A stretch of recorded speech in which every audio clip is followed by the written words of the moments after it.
Okay, let's get this big 13.1-inch radio installed. If you're not sure how to do it, you definitely need to watch this video. First things first, we're going to unscrew all the fasteners in these locations. There are 2 screws right here, and another 2 screws over here.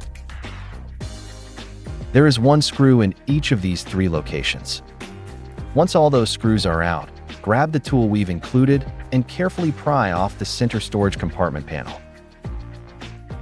When you lift it up, just be sure to disconnect the cigarette lighter socket wire beforehand.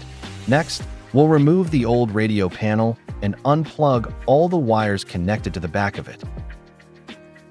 Now, pay attention to the wiring behind the gear shift panel. You'll see a locking switch. We need to lift this red button upwards and then press down to release and unplug the connector.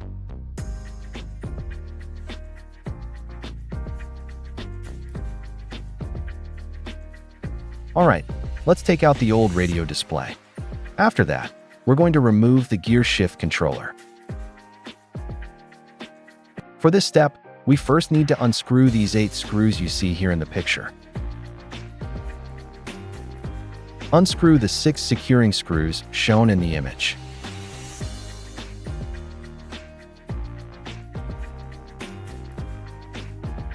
Press outwards to remove the air conditioning control frame.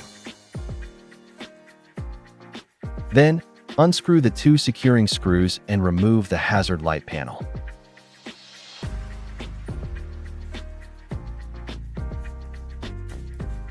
Using a T9 screwdriver, unscrew the 5 securing screws shown in the image.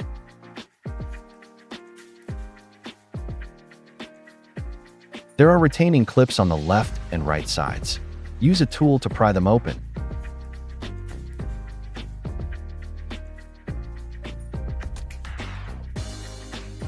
Next, on the front side, use a tool to pry off the left and right knobs.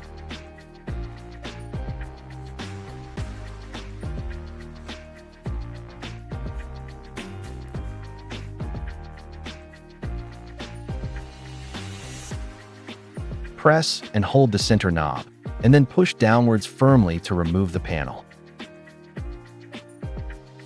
Next, install the air conditioning control decorative panel. Select the panel according to your vehicle model for installation.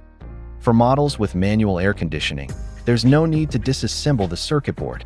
You can directly transplant the climate control assembly to the new device. Here, we will demonstrate the installation method for the automatic model. Align the panel with the holes and snap it into place. Then, align the back cover with the holes and tighten the screws. Finally, install the knobs. Now, let's connect our wiring to the car's wiring. This largest plug here is for the power.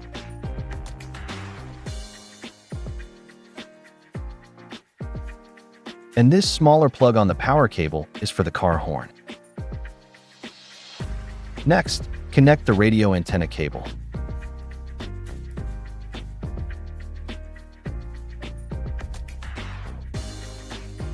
Then, connect the OEM USB cable.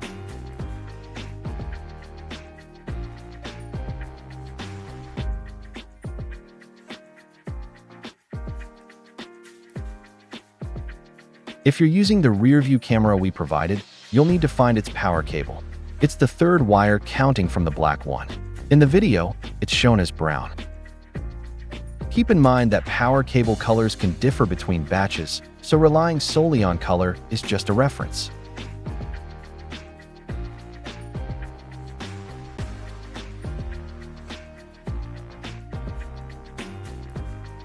Finally, connect this reverse camera control wire.